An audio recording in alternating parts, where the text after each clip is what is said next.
Machine کی کھٹکھٹ مسلسل میری نیند میں خلل ڈال رہی تھی۔ میں کبھی چارپائی پر ایک جانب کروٹ بدل رہی تھی تو کبھی دوسری جانب کروٹ لے رہی تھی، مگر سلائی مشین کی شور کی آواز مجھے کسی طور بھی چین لینے نہیں دے رہی تھی۔ اوپر سے سورج عین سر پر آ کھڑا ہوا تھا اور اس کی بڑھتی ہوئی حدت ماحول میں گرمی بڑھا رہی تھی۔ آہستہ آہستہ نیند میری آنکھوں سے دور بھاگتی جا رہی تھی اور میں آنکھیں کھول کر آس پاس کا جائزہ لینے لگی۔ اماں روز کی طرح تخت پر بیٹھی سلائی مشین پر جھکی ہوئی تھی۔ کمزور نگاہ کا موٹا سا چشمہ آنکھوں پر ٹکا ہوا تھا جو بار بار پھسل کر ناک پر آ جاتا، اور نگاہیں مشین پر جمی تھیں۔ یہ اس گھر کا روز کا معمول تھا کہ اماں صبح سویرے ہی سلائی مشین لے کر بیٹھ جاتی تھیں، اور پھر اماں ہوتی تھی اور ان کی سلائی مشین ہوتی تھی۔ سلائی مشین بہت پرانی ہو چکی تھی تو اس کی کھٹ کھٹ کی آواز پورے گھر میں گونجا کرتی تھی، اور روزانہ ہی یہ آواز میری نیند میں خلل ڈالا کرتی تھی۔ کبھی کبھی تو میں اس آواز سے بہت تنگ آ جایا کرتی تھی، اور جب بھی اماں کو منع کرتی کہ وہ سلائی مشین صبح ہی صبح لے کر نہ بیٹھا کریں تو ایسی ایسی باتیں سننے کو ملتی کہ کانوں سے دھواں نکلنے لگ جایا کرتا۔ اس وجہ سے میں نے اماں کو کچھ بھی کہنا چھوڑ دیا تھا اور کانوں پر تکیہ رکھ کر سونے کی کوشش کرتی رہتی تھی۔ میں جب بھی اماں کو صبح سویرے سلائی مشین لے کر بیٹھنے سے منع کرتی تو اماں الٹا مجھ پر ہی چڑھ دوڑتیں اور بے نقد سناتی تھیں، کیونکہ میں اکثر سلائی مشین کو برا بھلا بھی بول دیا کرتی تھی، اور یہ بات اماں کو بے حد ناگوار گزرتی تھی۔ ہمارے گھر کا چولہا ہی سلائی مشین کی وجہ سے چل رہا تھا۔ اگر یہ نہ ہوتی تو ہم لوگ تو بھوکے ہی مر جاتے اور کسی کو بھی خبر نہ ہوتی، چونکہ ہم لوگ بے حد غریب تھے، اس لیے کوئی بھی رشتہ دار ہم لوگوں سے ملنا پسند نہیں کرتا تھا۔ لے دے کر اماں کی طرف ایک ان کی بہنی رہ جاتی تھی جو اکثر ہمارا حال چال پوچھنے گھر آ جایا کرتی تھیں، مگر ان کا ہمارے گھر زیادہ آنا جانا بھی ان کے شوہر کو پسند نہیں تھا، اس لیے وہ اکثر اپنے شوہر سے چھپ کر ہمارے گھر آتی تھیں۔ میری یہ خالہ میری اماں کی چھوٹی بہن تھیں۔ وہ مجھ سے اور اماں سے بہت پیار کرتی تھیں، کیونکہ جب بھی وہ ہمارے گھر آتی تھیں تو یہی بات کرتی تھیں۔ ان کے ماں باپ یعنی میرے نانا نانی کے مرنے کے بعد میری اماں نے انہیں اولاد کی طرح پالا تھا، اور ان کی شادی بھی اماں نے ہی کروائی تھی۔ ایک طرح سے وہ میری اماں کو اپنی بہن سے زیادہ اپنی ماں کی طرح سمجھتی تھیں۔ جب بھی تو میرے ابا کے مرنے کے بعد بھی انہوں نے باقی رشتہ داروں کی طرح ہم سے منہ نہیں موڑا تھا، بلکہ مسلسل ہماری خبر گیری کرنے کے لیے آتی رہتی تھیں اور حسب توفیق ہماری مدد بھی کرتی رہتی تھیں۔ مگر میری اماں بہت خوددار تھیں، وہ ان سے کسی بھی طرح کی کوئی مدد نہیں لیتی تھیں۔ یہی وجہ تھی کہ انہوں نے ابا کے مرنے کے بعد گھر کا خرچہ چلانے کے لیے سلائی مشین سنبھال لی تھی۔ اب وہ محلے بھر کی تمام عورتوں کے کپڑوں کی سلائیاں کیا کرتی تھیں۔ اسی طرح کھینچ تان کر ہمارا گزارا ہو ہی جاتا تھا اور ہمیں کسی کے سامنے ہاتھ نہیں پھیلانے پڑتے تھے۔ خالہ اماں کی مدد اس طرح سے بھی کر دیا کرتی تھیں کہ وہ اماں کو اپنے محلے سے بھی عورتوں کے کپڑے سلائی کروانے کے لیے لے آتی تھیں۔ اس طرح اماں کے پاس کام اور زیادہ آ جاتا تھا اور چند پیسے بھی مزید آ جاتے تھے۔ جب میرے ابا زندہ تھے تب ہمارے حالات اتنے برے نہیں تھے۔ ابا کہیں سے بھی کما کر لے آتے تھے اور گھر کا چولہا چوکھا چل جایا کرتا تھا، مگر پھر ابا کو ایک ایسی بیماری نے آن گھیرا جس نے دیکھتے ہی دیکھتے ابا کو دیمک کی طرح چاٹ لیا۔ ابا دن بدن کمزور ہوتے جا رہے تھے اور صحت گرتی جا رہی تھی۔ پہلے جو کبھی ان کی صحت قابل رشک ہوا کرتی تھی، اب وہ صرف ہڈیوں کا ڈھانچہ معلوم ہوتے تھے۔ اماں ان کی یہ حالت دیکھ دیکھ کر ہولتی رہتی تھیں، مگر ابا نے پھر بھی اس حالت میں کمانا نہیں چھوڑا تھا۔ وہ اپنی ذمہ داری بخوبی پوری کر رہے تھے۔ آہستہ آہستہ جب ابا کی طبیعت زیادہ خراب ہوتی گئی تو ان کی ہمت بھی جواب دیتی گئی۔ اب وہ بستر سے اٹھنے کے قابل بھی نہیں رہے تھے۔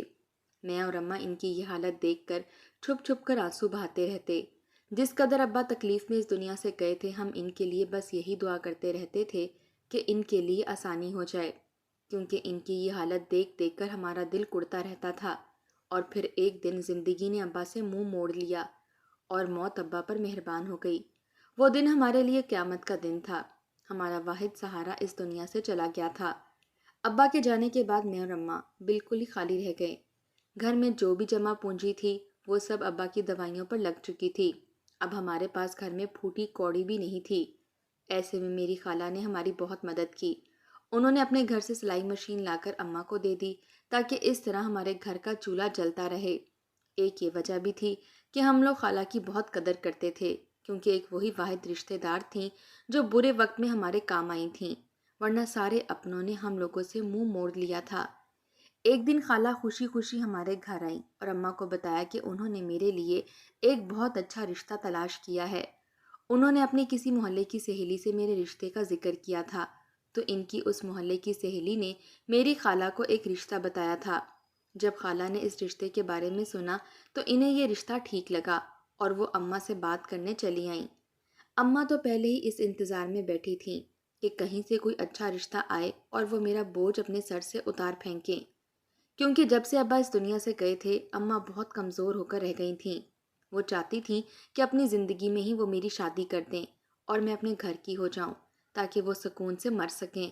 مرنے کے بعد ان کے دل پر کوئی بوجھ نہ ہو، جس طرح سے ابا میری شادی کا بوجھ لیے اس دنیا سے چلے گئے تھے۔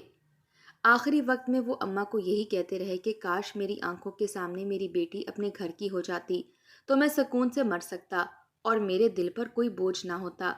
اور اب جب خالہ یہ رشتہ لے آئی تھیں تو امی کی خوشی کی کوئی انتہا نہ تھی۔ چند دن بعد خالہ کے ساتھ لڑکے والے مجھے دیکھنے آئے۔ اماں نے کوئی لگی لپٹی رکھے بغیر انہیں اپنے گھر کے تمام حالات سے آگاہ کر دیا تھا کہ وہ کوئی اتنا زیادہ جہیز نہیں دے سکتی۔ ابا کے مرنے کے بعد گھر سے ساری جمع پونجی ختم ہو گئی ہے اور اب جو کچھ بھی ہے وہ کماتی ہیں۔ وہ لوگوں کے کپڑے سی کر گزارا کرتی تھیں۔ یہ سب سننے کے بعد لڑکے والوں کے ماتھے پر بل پڑ گئے تھے۔ ان کی بدلتی ہوئی تیوریاں دیکھ کر اماں نے ان سے کہا کہ وہ پھر بھی اپنی استطاعت کے مطابق جہیز کا انتظام ضرور کریں گی۔ اس بات پر وہ لوگ خوش ہو گئے۔ اس طرح میرا رشتہ طے کر دیا اور چند مہینے بعد شادی کی تاریخ رکھ دی۔ یہ وقت بھی اماں نے ان سے بہت مشکلوں سے لیا تھا، ورنہ وہ لوگ تو 1 مہینے میں ہی شادی کی تاریخ مانگ رہے تھے۔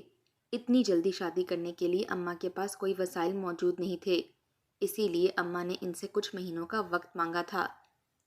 آہستہ آہستہ دن گزرتے جا رہے تھے اور شادی کا دن قریب آتا جا رہا تھا۔ میری شادی کے لیے پیسوں کا انتظام کہیں سے بھی نہیں ہو پا رہا تھا۔ اماں نے میرے ماموں سے شادی میں مدد کرنے کی درخواست کی، مگر انہوں نے صاف ہری جھنڈی دکھا دی کہ وہ ایسی کوئی مدد نہیں کر سکتے۔ ان کے خود گھر کے حالات بہت خراب ہیں، جبکہ سبھی جانتے تھے کہ ماموں اچھا کماتے کھاتے ہیں، انہیں کسی چیز کی کمی نہیں ہے۔ وہ چاہتے تو میری شادی کا پورا خرچہ بھی اٹھا سکتے تھے، مگر انہوں نے ایسا نہیں کیا۔ ماموں کی طرف سے مایوس ہو کر اماں نے میرے بڑے تایا سے مدد کرنے کی درخواست کی، مگر تائی نے اماں کو ذلیل کر دیا کہ جب ہاتھ میں پیسے نہیں تھے تو بیٹی کی شادی کرنے کی کیا ضرورت تھی۔ اماں ہر جانب سے مایوس ہو گئی تھیں۔ ایسے میں خالہ آگے بڑھی اور انہوں نے میری شادی کے لیے اپنے سونے کی بالیاں بیچ دیں۔ انہوں نے اپنے شوہر سے چھپ کر اپنے سونے کی بالیاں بیچی تھیں، ورنہ ان کے شوہر انہیں ایسا ہرگز نہیں کرنے دیتے۔ حالانکہ اس بات نے ہمیں مزید ان کے احسان تلے دبا دیا۔ اماں تو خالہ کے سامنے نگاہیں نیچے کیے بیٹھی رہتی تھیں۔ اس طرح سے کچھ تو میری شادی کا انتظام ہو گیا۔ ابھی شادی میں 1 ہفتہ رہتا تھا، اتنے میں لڑکے کی بہن ہمارے گھر تشریف لائیں اور انہوں نے ہمارے سامنے یہ ڈیمانڈ رکھی کہ انہیں جہیز میں موٹر سائیکل چاہیے۔ ان کی یہ بات سن کر میری اماں تو دھک سے رہ گئیں اور خالہ کے پیروں تلے سے بھی زمین نکل گئی۔ ان لوگوں کو اس بات کی توقع ہرگز نہیں تھی وہاں سے کوئی ایسی بات سامنے آئے گی۔ پہلے ہی میرے جہیز کی چند چیزوں کا اور بارات کے کھانے کے انتظامات میں اتنی مشکلات ہو رہی تھیں، اور اب میری اماں جہیز میں موٹر سائیکل کیسے دے سکتی تھیں؟ یہ تو بالکل ہی ناممکن بات تھی۔ اماں نے ان کو ہمارے سارے حالات پہلے ہی بتا رکھے تھے، اور اب ایسے میں ان کی طرف سے یہ ساری باتیں سمجھ سے بالکل باہر تھیں۔ اماں نے اسی وقت ان سے معذرت کی کہ وہ موٹر سائیکل بالکل بھی نہیں دے سکتی۔ اس بات کو ان لوگوں نے اپنی انا کا مسئلہ بنا لیا اور بارات لانے سے صاف انکار کر دیا کہ اگر ہم لوگ جہیز میں موٹر سائیکل نہیں دیں گے تو وہ لوگ بارات بھی نہیں لائیں گے۔ اماں اور خالہ نے انہیں سمجھانے کی بہت کوشش کی، مگر وہ لوگ اپنی ضد پر اڑے رہے اور اس طرح میری شادی ہوتے ہوتے رہ گئی، کیونکہ ان لوگوں نے موٹر سائیکل کے بغیر شادی کرنے سے صاف انکار کر دیا تھا۔ اس بات کا صدمہ میری اماں نے اس قدر لیا کہ وہ بیمار ہو گئیں اور چارپائی سے جا لگیں۔ میں دن رات انہیں دیکھ کر روتی رہتی، کیونکہ اب وہی میرا سہارا تھیں۔ ابا کے بعد زندگی بہت مشکل ہو گئی تھی، مگر اماں پھر بھی مجھے ابا کی کمی محسوس نہ ہونے دیتیں، اور اب جب اماں ہی چارپائی سے لگ گئیں تو ایک دفعہ پھر ابا کے جانے کا منظر میری آنکھوں کے سامنے لہرانے لگا۔ ایک رات اماں سوئیں تو سوتی ہی رہ گئیں اور پھر اٹھ نہ سکیں۔ میں نے جب صبح اماں کو اٹھانا چاہا تو ان کا ہاتھ ایک جانب کو لڑک گیا۔ میں اپنی جگہ پر دھک کر رہ گئی۔ میں نے پھر سے اماں کو ہلایا تو اماں بالکل بے سود پڑی تھیں۔ میں بھاگ کر برابر والی رشیدہ خالہ کے ہاں گئی اور انہیں گھر بلایا۔ وہ گھر آئیں اور اماں کو دیکھا تو خاموشی سے مجھے گلے لگا لیا اور میری خالہ کو ایک بچے کو بلانے کے لیے بھیج دیا۔ ایک بار پھر ایک اور قیامت میری منتظر تھی۔ میرے ماں باپ دونوں ہی مجھے چھوڑ کر جا چکے تھے۔ اماں اور ابا دونوں ہی مر چکے تھے۔ میرا گھر بالکل خالی ہو گیا تھا۔ میں خالی خالی نظروں سے سارا دن گھر کی چھت کو تکتی رہتی تھی۔ میں اماں کے مرنے کا ذمہ دار خود کو ٹھہرا رہی تھی۔ میری شادی کے ٹوٹنے کا صدمہ اماں نے اس قدر لے لیا تھا کہ وہ اپنی جان سے ہی ہاتھ دھو بیٹھی تھیں۔ میں جانتی تھی اماں میرے لیے کس قدر پریشان رہتی تھیں، جانے وہ مجھے کیسے چھوڑ کر گئی ہوں گی۔ جب موت کا فرشتہ انہیں لینے آیا ہوگا تو انہوں نے ہاتھ تو جوڑے ہی ہوں گے۔ یہ ساری باتیں مجھے بے حد پریشان رکھتی تھیں۔ اماں کی یاد مجھے کسی پل چین نہیں لینے دے رہی تھی۔ اب صبح صبح میرے کانوں میں سلائی مشین کی کھٹکھٹ بھی نہیں آ رہی تھی۔ میں سارا دن گھر میں بلائی بلائی سی پھری رہتی۔ اماں کا تیجا ہوا خالہ میرے ساتھ گھر میں رکی ہوئی تھیں۔ اب گھر سے تمام مہمان بھی چلے گئے تھے، مگر کسی نے یہ نہیں سوچا تھا کہ جوان لڑکی گھر میں اکیلے کیسے رہے گی۔ ان حالات میں بھی خالہ ہی سامنے آئیں اور وہ مجھے اپنے ساتھ اپنے گھر لے آئیں۔ حالانکہ ایک اور احسان تلے میں دب چکی تھی۔ ہم لوگوں پر خالہ نے جتنے بھی احسان کیے تھے، ان احسانوں کا بدلہ میں مر کر بھی نہیں دے سکتی تھی۔ ظاہر ہے اس گھر میں اکیلی نہیں رہ سکتی تھی۔ مجھے لازمی کسی کا سہارا چاہیے تھا۔ ایسے میں خالہ کا سہارا دینا میرے لیے بہت بڑی بات تھی۔ میں چپ چاپ خالہ کے ساتھ ان کے گھر چلی گئی۔ ان کا گھر ہمارے گھر سے کچھ فاصلے پر ہی تھا۔ جب میں خالہ کے ساتھ ان کے گھر میں داخل ہوئی تو سامنے ہی صحن میں خالو بیٹھے ہوئے تھے۔ مجھے دیکھتے ہی ان کے ماتھے پر بل پڑ گئے، مگر انہوں نے منہ سے کچھ نہ کہا۔ حالانکہ گھر میں 2 ہی کمرے تھے۔ ایک کمرے میں خالہ اور خالو رہتے تھے تو خالہ نے دوسرے کمرے میں میرا سامان رکھوا دیا۔ میرے پاس سامان تھا ہی کیا، بس چند جوڑے تھے پہننے کے لیے، اس کے علاوہ میرے پاس کوئی سامان نہیں تھا۔ میں دوسرے کمرے میں آ گئی تو خالہ بھی اپنے کمرے میں چلی گئیں۔ کچھ دیر بعد خالہ اور خالو کے کمرے سے ان کے لڑنے کی آوازیں آ رہی تھیں۔ خالہ ان سے کہہ رہی تھی کہ یتیم بچی سمجھ کر ہی مجھے اس گھر میں رہنے دیں، مگر خالو کسی بھی صورت راضی نہیں ہو رہے تھے۔ کچھ دیر تک ان کے لڑنے کی آوازیں آتی رہیں اور میں دوسرے کمرے میں پریشان بیٹھی رہی کہ اگر میں یہاں سے نکال دی گئی تو میں کہاں جاؤں گی۔ میرے پاس تو اس گھر کے سوا اور کوئی ٹھکانہ بھی نہیں تھا۔ کچھ دیر بعد خالو گھر سے باہر چلے گئے۔ ان کے جانے کے بعد میں نے خالہ سے پوچھا کہ کیا انہیں میرا اس گھر میں آنا پسند نہیں آیا، تو خالہ نے نگاہیں چراتے ہوئے کہا کہ نہیں، ایسی کوئی بات نہیں ہے۔ وہ لوگ کسی اور بات پر لڑ رہے تھے۔ مجھے پریشان ہونے کی ضرورت نہیں ہے۔ اب میں اسی گھر میں رہوں گی۔ یہ سن کر مجھے اطمینان ہوا، ورنہ میں تو بس پریشان ہی بیٹھی تھی۔ دن آہستہ آہستہ گزرتے جا رہے تھے۔ اب میں خالہ کے ساتھ ان کے گھر میں ہی رہنے لگی تھی۔ اس دن کے بعد سے خالو نے دوبارہ خالہ سے کچھ نہیں کہا تھا۔ ان کا رویہ بھی میرے ساتھ بالکل ٹھیک ہوتا تھا۔ وہ مجھے گھر سے نکلنے کے لیے نہیں کہتے تھے۔ میرے لیے اتنا ہی کافی تھا۔ میں جو اپنے گھر میں ہل کر کام نہیں کرتی تھی، خالہ کے گھر کی پوری ذمہ داری میں نے سنبھال لی تھی۔ حالانکہ خالہ مجھے گھر کے کام کرنے سے بھی منع کرتی تھیں اور مسلسل کام میں لگی رہتی تھی، مگر مجھے اچھا نہیں لگتا تھا کہ کسی کے گھر میں رہ کر آرام کروں۔ اسی وجہ سے اب میں پورا دن گھر کے کام کاج کرتی رہتی تھی۔ ایک رات میں تھک ہار کر سو رہی تھی جب مجھے خالہ اور خالو کے کمرے سے لڑنے کی آوازیں آنے لگیں۔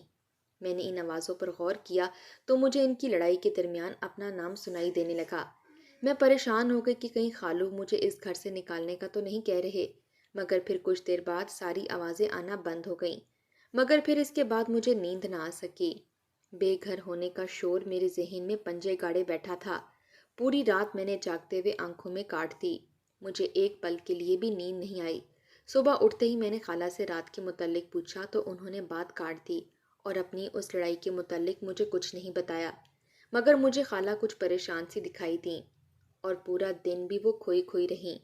میں ان سے بات کرنے کے لیے انہیں آوازیں دیتی، مگر انہیں میری آواز بھی سنائی نہیں دیتی۔ وہ جیسے کسی اور ہی دنیا میں کھوئی ہوئی تھیں۔ اب یہ ہر دوسرے تیسرے دن کا معمول ہو گیا تھا کہ خالہ اور خالو کے لڑنے کی آوازیں آتیں اور ساتھ میں مجھے میرا نام بھی سنائی دیتا، مگر وہ کس بات پر لڑتے تھے اس بات کی سمجھ مجھے نہ آ سکی۔ خالہ ان دنوں بہت پریشان تھیں۔ انہوں نے ایک رشتے والی سے کہہ کر میرے لیے رشتے کی تلاش بھی شروع کر دی تھی، مگر کوئی بھی ایک یتیم لڑکی کو اپنے گھر کی بہو نہیں بنانا چاہتا تھا۔ پھر میری شادی بھی ہوتے ہوتے رہ گئی تھی۔ اس بات نے بھی میرے دامن پر داغ لگا دیا تھا۔ اب جو بھی رشتہ آتا سب سے پہلے تو وہ یہی بات سن کر بھاگ جاتا تھا۔ شادی سے 1 ہفتہ پہلے میری شادی ٹوٹ چکی ہے، اس بات نے مجھے کہیں کا نہ چھوڑا تھا۔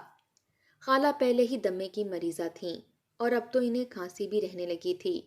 میں خالہ کو آرام کرانے کی ہر ممکن کوشش کرتی اور خیال بھی بہت رکھنے لگی تھی۔ میں نہیں چاہتی تھی کہ جس طرح سے میرے ماں باپ مجھے چھوڑ کر گئے ہیں، میری خالہ بھی مجھے چھوڑ کر چلی جائیں۔ ماں کے مرنے کے بعد خالہ نے مجھے ماں کی کمی بالکل بھی محسوس نہیں ہونے دی تھی۔ وہ میرا ایک ماں کی طرح ہی خیال رکھتی تھیں اور مجھ سے اپنی اولاد کی طرح ہی پیش آتی تھیں، حالانکہ ان کی کوئی اولاد نہیں تھی۔ وہ بچپن سے ہی مجھے اپنی بیٹی کی مانند محبت کرتی تھیں اور میں بھی انہیں اپنی ماں کی جگہ سمجھتی تھی۔ مگر وقت کو جانے کیا منظور تھا، خالہ کی طبیعت بگڑتی ہی جا رہی تھی۔ میری آنکھوں کے سامنے میرے ماں باپ اس دنیا سے چلے گئے۔ خالہ کو کھونے کا دکھ میں نہیں اٹھا سکتی تھی۔ اب خالہ ہر وقت بیمار رہنے لگی تھیں اور وہ ہر وقت یہی کہتی رہتی کہ میرے مرنے کے بعد یہاں سے بھاگ جانا، اس گھر میں نہیں رہنا۔ مجھے خالہ کی یہ بات بہت عجیب لگتی تھی، مگر ان کی خراب طبیعت کے پیش نظر میں ان سے زیادہ سوالات نہیں کر سکتی تھی اور خاموشی سے ان کی باتوں کے جواب میں سر ہلا دیا کرتی۔ حالانکہ خالو کا رویہ میرے ساتھ بالکل ٹھیک تھا، مگر جانے ایسی کون سی بات تھی جس سے خالہ کو ہر وقت دھڑکا لگا رہتا تھا۔ وہ جیسے مجھ سے بہت کچھ کہنا چاہتی تھی مگر کچھ کہہ بھی نہیں سکتی تھیں۔ مجھے بس یہی کہتی رہتی کہ میں ان کے مرنے کے بعد اس گھر سے فوراً چلی جاؤں اور ہرگز بھی یہاں نہ رکوں۔ اس دن پورا دن خالہ پلنگ پر لیٹی کھانستی رہیں اور ان کا سانس بھی اکھڑتا رہا اور میں بے بسی کی مورت بنی خالہ کو اس حال میں دیکھتی رہی۔ خالہ نے مجھے اپنے پاس بلا کر مجھ سے ایک بار پھر وعدہ لیا کہ میں ان کے مرنے کے بعد یہاں نہیں رہوں گی۔ ان کے منہ سے موت کا نام سن کر میرا دل دہلنے لگا۔ میں اب اپنی زندگی میں اتنا بڑا صدمہ برداشت نہیں کر سکتی تھی، مگر قسمت پر کب کسی کا زور چلا ہے۔ میں بھی اپنی قسمت کے سامنے بالکل ہی بے بس تھی اور میری ہی آنکھوں کے سامنے خالہ نے دم توڑ دیا۔ ایک بار پھر ایک اور قیامت مجھ پر ٹوٹی، مگر میں ہر بار کی طرح زندہ رہی۔ میرے سارے رشتے ایک ایک کر کے اس دنیا سے رخصت ہو گئے تھے، مگر میں زندہ تھی۔ اس وقت شدت سے میں نے اپنی موت کی دعا مانگی تھی۔ خالہ کی تدفین کے بعد میں سوچ رہی تھی کہ مجھے اس گھر میں رہنا چاہیے یا نہیں، مگر میں کوئی فیصلہ نہیں کر پا رہی تھی کہ مجھے کیا کرنا چاہیے۔ اگر میں اس گھر سے نکل بھی جاؤں تو کہاں جاؤں گی؟ اس بھری دنیا میں تو اب میرا کوئی بھی نہیں رہا تھا۔ ماموں چند لمحوں کے لیے خالہ کی تدفین کے وقت آئے تھے، مجھ سے بات کیے بغیر ہی چلے گئے۔ انہوں نے یہ تک نہ پوچھا کہ میں اس گھر میں کیسے رہوں گی۔ خالہ کی میت سامنے رکھی تھی اور عورتیں باتیں کر رہی تھیں کہ 1 ہفتہ پہلے شادی ٹوٹ گئی، ضرور لڑکی میں کوئی عیب ہوگا جو یوں 1 ہفتہ پہلے لڑکے والوں نے بارات لانے سے انکار کر دیا۔ پھر اس کی ماں بھی مر گئی اور اب اپنی خالہ کو بھی کھا گئی ہے۔ یہ لڑکی ہی منحوس ہے، جس گھر میں جائے گی وہاں منحوسیت ہی پھیلائے گی۔ ان سب عورتوں کی یہ باتیں سن کر میرا دل چھلنی ہو رہا تھا۔ وہ عورتیں اپنی زبان سے کسی کو بھی جان سے مارنے کا ہنر رکھتی تھیں۔ میں بس خاموش بیٹھی رہی، ان عورتوں کی باتیں سن رہی تھی اور اپنی قسمت کو کوس رہی تھی۔ رات گہری ہوتی جا رہی تھی، گھر سے تمام مہمان بھی رخصت ہو چکے تھے۔ خالو بھی ابھی تک گھر نہیں آئے تھے۔ مجھے ان کے گھر آنے سے پہلے پہلے اس گھر سے نکلنے کا فیصلہ کرنا تھا اور میں نے فیصلہ کر لیا تھا کہ میں خالہ کی بات پر عمل کروں گی اور یہ گھر چھوڑ کر کہیں بھی چلی جاؤں گی۔ خالہ نے کچھ سوچ کر ہی مجھ سے یہ بات کی ہوگی، ورنہ تو وہ مجھے ماں سے بڑھ کر چاہتی تھیں، یوں بنا کسی وجہ کے مجھے اپنی موت کے بعد بے گھر نہیں کر سکتی تھیں۔ میں نے ایک بیگ میں اپنے چند جوڑے رکھے اور کچھ پیسے خالہ نے مجھے دیے تھے، وہ بھی اپنے بیگ میں رکھے۔ چادر کو اپنے گرد اچھے سے لپیٹ کر میں گھر سے نکلنے لگی، مگر اسی لمحے خالو گھر میں داخل ہوئے اور مجھے یوں گھر سے نکلتا دیکھ کر وہ ٹھٹک گئے۔ انہوں نے مجھ سے پوچھا کہ رات کے اس پہر میں کہاں جا رہی ہوں، تو میری زبان جیسے تالو سے چپک گئی۔ انہوں نے میرے ہاتھ میں پکڑا بیگ دیکھا اور سمجھ گئے کہ میں یہ گھر چھوڑ کر جا رہی ہوں۔ وہ ایک دم ہی غصے میں آ گئے اور مجھ سے چلا کر پوچھنے لگے کہ میں کہاں جا رہی تھی اور کیوں۔ میں بہت ڈر گئی اور میں نے انہیں ساری بات بتا دی کہ خالہ نے مجھ سے کہا تھا کہ ان کے مرنے کے بعد یہ گھر چھوڑ کر چلی جاؤں، اسی وجہ سے میں یہ گھر چھوڑ کر جا رہی تھی۔ یہ سن کر خالو کے ماتھے پر بل پڑ گئے اور انہوں نے مجھے پیار سے سمجھایا کہ بیماری کی وجہ سے میری خالہ کا دماغ خراب ہو گیا تھا، ورنہ وہ مجھے ایسے گھر سے جانے کو کیوں کہیں گی، جبکہ انہیں پتہ بھی تھا کہ میرے پاس رہنے کا کوئی ٹھکانہ نہیں ہے۔ مجھے ان کی بات دل پر لگی اور میں نے سوچا کہ شاید خالو صحیح کہہ رہے ہیں۔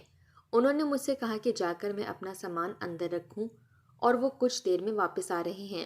وہ گھر سے دوبارہ باہر چلے گئے کچھ دیر میں آنے کا کہہ کر۔ جب وہ گھر سے نکلے تو مجھے باہر سے کنڈی لگانے کی آواز آئی، مگر میں نے اس بات کو اپنا وہم سمجھا اور دوبارہ اپنے کمرے میں چلی گئی۔ ابھی مجھے کمرے میں آئے کچھ دیر ہی گزری تھی کہ خالو دوبارہ گھر میں واپس آ گئے۔ میں کمرے میں بیٹھی خالہ کو یاد کر رہی تھی تو مجھے باہر سے کچھ آدمیوں کی باتیں کرنے کی آوازیں آنے لگیں۔ مجھے لگا کچھ لوگ خالہ کی تعزیت کرنے آئے ہوں گے، اسی وجہ سے میں اندر ہی بیٹھی رہی۔ کچھ دیر بعد خالو کمرے میں آئے اور انہوں نے مجھ سے مہمانوں کے لیے چائے بنانے کو کہا۔ میں خاموشی سے اٹھ کر چائے بنانے باورچی خانے میں چلی گئی، اور جب چائے لے کر مہمانوں کے سامنے گئی تو وہاں 2 آدمی بیٹھے ہوئے تھے۔ میں نے ان لوگوں کے سامنے چائے لے جا کر رکھی تو ان آدمیوں نے گہری نظروں سے میرا جائزہ لیا۔ میں ان کی نظروں سے خائف ہو کر دوبارہ کمرے کی طرف جانے لگی تو ان میں سے ایک آدمی میرے خالو سے کہنے لگا کہ تم تو اس لڑکی کے بہت کم پیسے لے رہے ہو۔ میں یہ بات سن کر اپنی جگہ ٹھٹک کر رہ گئی اور بے یقین نظروں سے اپنے خالو کی طرف دیکھا۔ مجھے اپنے کانوں پر یقین نہیں آیا کہ میں یہ کیا سن چکی ہوں۔ خالو نے مجھے جب وہاں کھڑا دیکھا تو مجھ سے کہا کہ میں جلدی سے اپنا بیگ لے کر آ جاؤں۔ وہ اس طرح سے بات کر رہے تھے جیسے کوئی بہت معمولی بات ہو۔ اس لمحے مجھے ساری حقیقت سمجھ میں آئی کہ کیوں خالہ مجھے اس گھر سے جانے کو کہتی رہیں، اور میں بے وقوف اپنی خالو کی باتوں میں آ گئی اور اب وہ مجھے دوسرے آدمیوں کے ہاتھوں فروخت کر رہے ہیں۔ مجھے اپنے ارد گرد زمین گھومتی ہوئی محسوس ہوئی۔ جب مجھے خالو نے اپنی جگہ مجسمہ بنا دیکھا تو ان آدمیوں سے کہا کہ وہ مجھے لے جا سکتے ہیں۔ ان میں سے ایک آدمی آگے بڑھا اور میرا ہاتھ پکڑ لیا۔ اس کے ہاتھ پکڑتے ہی جیسے میں ہوش کی دنیا میں واپس آئی اور اس کے مضبوط ہاتھوں کی گرفت سے اپنے ہاتھ نکالنے لگی، مگر اس آدمی کی گرفت بہت مضبوط تھی۔ اس کا مقابلہ مجھ جیسی کمزور سی لڑکی کہاں کر سکتی تھی۔ تبھی میں نے چیخنا چلانا بند کر کے خالو کو خدا کے واسطے دینا شروع کر دیے کہ وہ مجھ پر یہ ظلم نہ کریں اور مجھ پر رحم کریں، مگر ان پر میری کسی بھی بات کا اثر نہ ہوا اور وہ آدمی مجھے کھینچتے ہوئے اپنے ساتھ لے کر باہر آ گئے۔ باہر آ کر اس نے مجھے اپنی گاڑی میں ڈالا اور خود ڈرائیونگ سیٹ پر بیٹھ گیا۔ اتنے میں اندر سے دوسرا آدمی بھی باہر آ گیا اور وہ بھی گاڑی میں بیٹھ گیا۔ کچھ دیر بعد گاڑی چلنے لگی اور میں خود دہشت سے کانپنے لگی۔ میں ان آدمیوں کی منت کر رہی تھی کہ مجھے جانے دیں، مگر وہ میری طرف سے بالکل کان لپیٹے پڑے تھے۔ کچھ دیر بعد گاڑی ایک جھٹکے سے رک گئی۔ ان کی باتوں سے اندازہ ہوا کہ ان کی گاڑی کا ٹائر پھٹ گیا ہے۔ دونوں آدمی اتر کر گاڑی کو دیکھنے لگے۔ جیسے ہی ان کی آنکھ بچی، میں موقع غنیمت جانتے ہوئے ان کی گاڑی سے اتر کر سڑک پر اندھا دھند بھاگنے لگی۔ سڑک کے دونوں اطراف اکا دکا روشنیاں لگی تھیں اور گاڑیاں تیزی سے آ جا رہی تھیں۔ ان آدمیوں نے جب مجھے بھاگتے دیکھا تو میرا پیچھا کرنے کی کوشش کی، مگر جتنی تیزی سے میں بھاگ رہی تھی تو میں سامنے سے آتی ایک گاڑی سے ٹکرا گئی اور اچھل کر دور جا گری۔ وہ گاڑی والا خدا ترس بندہ تھا۔ اس نے مجھے دیکھ کر اپنی گاڑی روک لی۔ وہ آدمی میرا اتنا برا ایکسیڈنٹ دیکھ کر اپنی جگہ پر رک گیا اور مجھے مرنے کے لیے چھوڑ کر فرار ہو گیا۔ اس گاڑی والے نے مجھے اٹھا کر ہسپتال پہنچایا۔ جب میں ہوش میں آئی اور خود کو ہسپتال میں پایا تو شکر ادا کیا کہ میں ان آدمیوں سے بچ گئی ہوں، ورنہ جانے وہ میرا کیا حشر کرتے۔ کچھ دیر بعد ایک آدمی اندر آیا اور اس نے اپنا تعارف کروایا کہ اس کی گاڑی سے میرا حادثہ ہوا تھا۔ جب بھی وہ مجھے اٹھا کر یہاں ہسپتال لے آیا، مجھ سے میرے گھر کا پتہ پوچھا تو میں رونے لگ گئی، کیونکہ اس کے سوا میرے پاس اور کوئی چارہ بھی نہیں تھا۔ میں نے اس آدمی کو ساری تفصیل بتائی اور اس سے التجا کی کہ وہ مجھے کسی دارالامان چھوڑ آئے، کیونکہ اب دنیا میں میرا کوئی نہیں ہے۔ وہ کچھ دیر تک سوچتا رہا، پھر اس نے اپنی بیوی کو فون کر کے میرے بارے میں ساری تفصیل بتائی اور اپنی بیوی سے میری بات بھی کروائی۔ پھر اپنی بیوی کی اجازت سے وہ مجھے اپنے ساتھ اپنے گھر لے گیا۔ اس آدمی کی بیوی بہت رحم دل تھی۔ اس نے مجھے اپنے گھر میں جگہ دی۔ میں کچھ سال تک ان مہربان لوگوں کے پاس رہی۔ پھر ان لوگوں نے ایک اچھی جگہ میرا رشتہ دیکھ کر میری شادی کر دی۔ شادی سے پہلے میں نے اپنے ہونے والے شوہر کو اپنے بارے میں ساری حقیقت بتا دی تھی تاکہ شادی کے بعد کوئی پریشانی نہ ہو۔ انہوں نے مجھے میری حقیقت کے ساتھ دل سے قبول کیا۔ آج میں اپنے گھر میں پرسکون زندگی بسر کر رہی ہوں۔ مجھے اکثر اپنے ماں باپ اور خالہ بہت یاد آتی ہیں۔